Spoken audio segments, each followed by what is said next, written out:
함께 노동개혁과 일자리 창출 방안에 대해서 논의를 했었는데 넉 달 만에 이렇게 다시 뵙게 됐습니다. 지난주에 브렉시트라는 예상치 못한 일이 일어났습니다. 파운드화의 가치가 폭락하고 엔화 가치가 급등을 하는 등 세계 각국의 외환 및 금융 시장이 혼돈 상황이며, 이런 상황이 장기간 지속이 될 경우 세계 경제도 부정적인 영향을 받을 것으로 우려가 됩니다. 우리 경제는 펀더멘탈이 튼튼하고 영국과의 교역 비중을 감안한다면 브렉시트가 우리 경제에 미치는 직접적인 영향은 제한적일 것이라고 예상이 됩니다. 그러나 글로벌 금융시장 불안은 외화 자금 유출 등을 통해서 언제든지 우리에게 부정적인 영향을 미칠 수 있으므로 경각심을 가지고 치밀하게 대처해야 할 것입니다. 이런 상황일수록 국민경제자문회의는 경제 주체들이 흔들리지 않고 국가 경제를 살리는 데 주력할 수 있도록 최선을 다해 주시기 바랍니다. 오늘은 금년 하반기 경제정책 방향을 논의하는 중요한 자리입니다. 여러분이 현장에서 보고 듣고 느끼셨던 다양한 경험과 지식을 나누면서 하반기 경제 활성화와 구조개혁 성공을 위한 새로운 대안들이 많이 도출되기를 기대합니다. 지난 상반기 우리 경제는 어려운 상황 속에서도 국민, 기업, 정부가 합심해서 노력한 결과 미약하지만 경제 활성화의 불씨를 지탱해 나갈 수 있었습니다. 국민들께 더 나은 공공 서비스를 제공하기 위해 120개 전 공공기관이 성과 연봉제 도입을 완료하는 등 구조개혁에서도 하나둘 성과가 만들어져 가고 있습니다. 하지만 기업 구조조정의 영향으로 조선업 밀집 지역에서는 실업자가 증가하고 있고 소비도 다시 위축될 수 있다는 우려의 목소리도 나오고 있습니다. 대외 여건도 지난주 브렉시트로 인해 전 세계 금융시장의 불확실성이 증대되고 있습니다. 중국 경제의 불안감과 북한의 도발에 따른 지정학적 위험도 여전히 우리 경제에 부담을 주는 요인들입니다. 이처럼 대내외 경제 상황이 어느 때보다도 엄중합니다. 특단의 대책이 없다면 하반기에 성장과 고용이 동시에 위축이 될 우려가 크고 기업 구조조정 과정에서 대량 실업이 나타나면서 국민들의 고통도 그만큼 더 커질 것입니다. OECD, IMF 같은 국제기구와 한국은행 그리고 KID 등 국내 싱크탱크와 학계 전문가들은 직간접적으로 추경 편성을 권하고 있습니다. 정부는 고통받는 국민의 편에 서서 이러한 권고들을 받아들여 추경을 편성하기로 하였습니다. 경제는 흐름이 중요하고 정책은 타이밍이 생명입니다. 추경을 조속히 집행을 해야 하반기에 정책 효과가 나타나는 만큼 기재부를 비롯한 전 부처는 지금 바로 준비에 착수해서 최대의 효과를 달성할 수 있는 예산안을 마련해 주기를 바랍니다.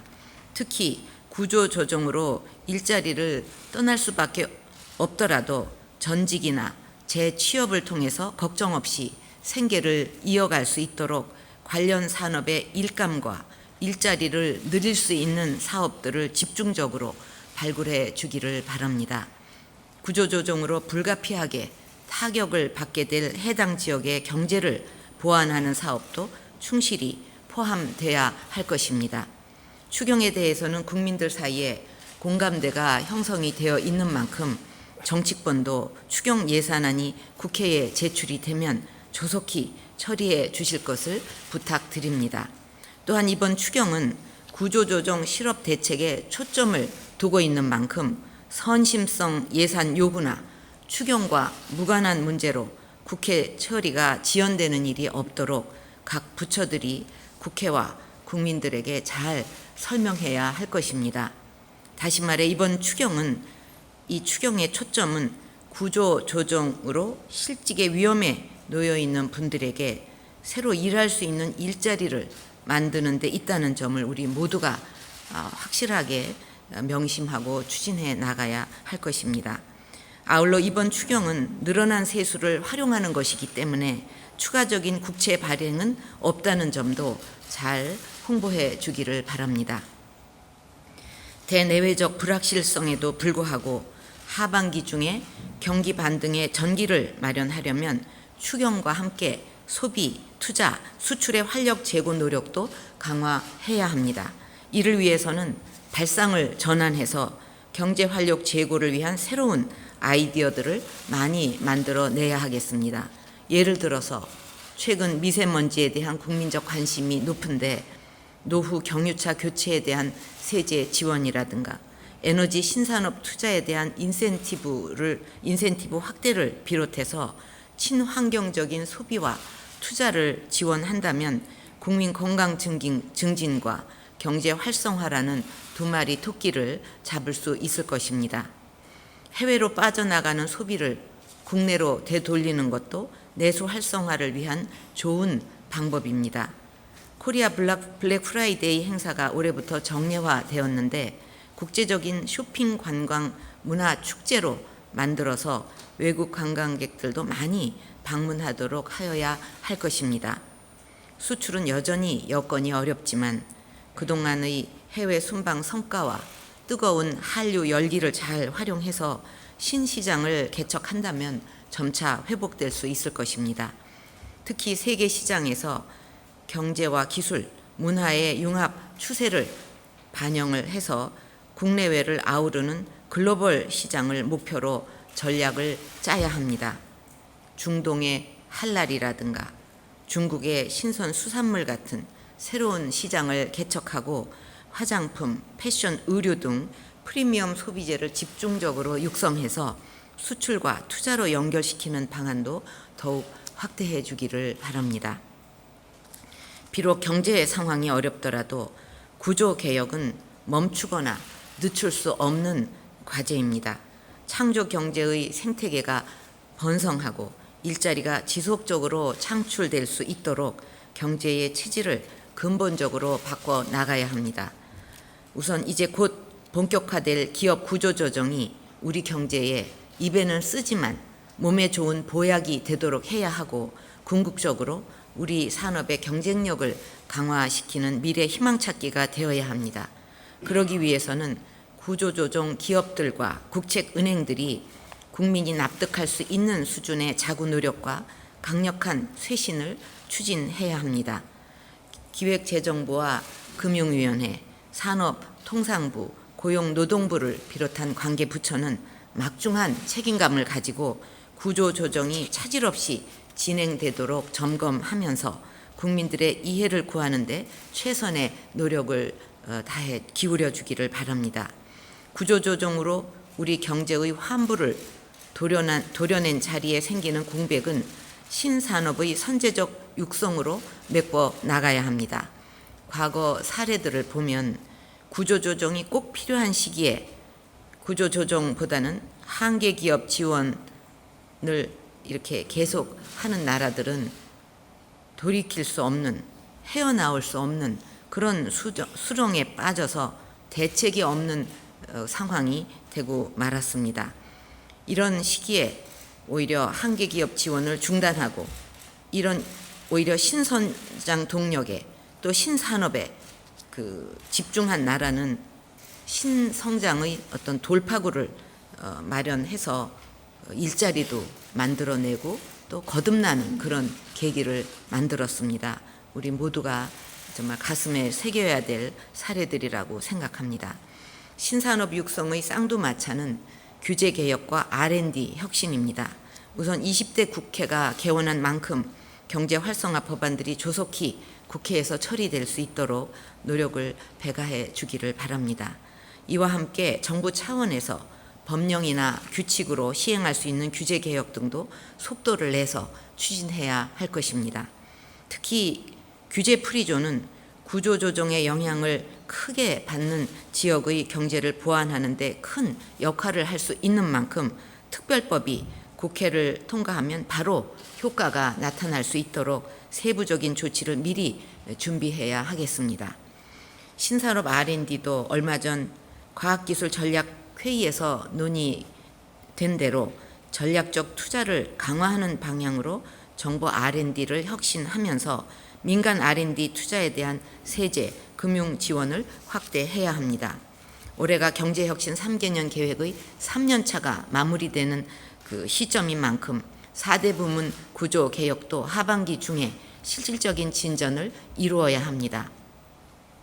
특히 노동개혁 4법은 실직자 전직 지원, 일자리 창출 확대를 통해서 구조조정 관련 실직자들을 흡수하는 데 반드시 필요하다는 점에서 조속한 입법을 위해 더욱 노력해야 할 것입니다. 노사도 국가의 미래를 위해 조금씩 양보하는 미덕을 갖는 것이 국가 경제를 살리고 노사 모두를 살리는 애국하는 길이 될 것입니다. 다 같이 타협과 협조를 통해서 문제를 해결해 나갈 수 있도록 자문위원들께서도 노력해 주시기를 바랍니다. 공공부문은 공공기관 기능조정 마무리 등을 통해서 4대 개혁의 선도적 역할을 지속해 나가야 합니다. 교육 부문의 경우 대학 구조 개혁으로 사회가 필요로 하는 인재를 육성하고 금융 부문은 인터넷 은행, 사익돌 중금리 대출과 같이 소비자 편익을 제고시키는 방안들을 지속적으로 추진해야 하겠습니다. 브렉시트로 대외 불확실성이 커진 만큼 우리 경제의 취약 요인에 대한 리스크 관리도 강화해야 합니다. 외화 유동성 등 건전성 지표를 선제적으로 관리를 해서 위기에 대한 방어력도 키워야 하고 브렉시트가 향후 거대한 변화의 발화점도 될 수 있는 만큼 중장기적인 큰 흐름을 읽고 우리 경제의 전략을 재점검해 봐야 할 것입니다. 아울러 가계부채, 주택시장 불안정성과 같은 국내 경제의 위험 요인도 철저히 관리해 주기를 바랍니다. 오늘 회의에서는 정부 일자리 사업 전반에 대한 심층 평가의 중간 결과도 함께 논의하기로 되어 있습니다. 일자리 사업 예산은 2013년 12.3조 원에서 2016년 15.8조 원으로 대폭 증가됐지만 성과 측면에서는 만족스럽지 못한 것이 사실입니다. 서비스가 공급자 위주로 제공이 되고 한계 기업의 일자리 보호에 치우치는 등 과거의 잘못된 관행이 유지되고 있기 때문입니다. 국민들의 구직난 고통을 덜기 위해서는 이제 일자리 사업을 철저하게 구직자 입장에서 구조 조정해야 합니다. 부처 간 유사 중복 사업을 과감하게 줄여서 절감된 재원은 고용 서비스 확충, 일자리 정보 시스템 강화를 비롯한 효율성 높은 사업에 투입해야 합니다. 또한 청년들이 과감하게 창업에 도전할 수 있도록 실패한 사람들에 대한 재기 지원도 강화해야 할 것입니다. 지금 우리 경제가 매우 어려운 고비를 맞고 있는 만큼 모두가 정신을 바짝 차리고 이 어려움을 헤쳐나가야 하겠습니다. 글로벌 금융위기 이후에 장기 저성장, 뉴노멀과 같은 말들이 유행하고 있고 지금 세계 경제가 다 어렵다고 하지만 그 속에서도 4차 산업혁명이 빠른 속도로 진행이 되고 있습니다. 지금 어떻게 대응하는가에 따라서 몇 년 안에 승자와 패자가 갈릴 것이라는 예상이 많습니다. 우리 경제가 오늘의 고비를 잘 극복해서 재도약의 날개를 활짝 펼 수 있도록 여러분의 고견을 기대하겠습니다. 감사합니다.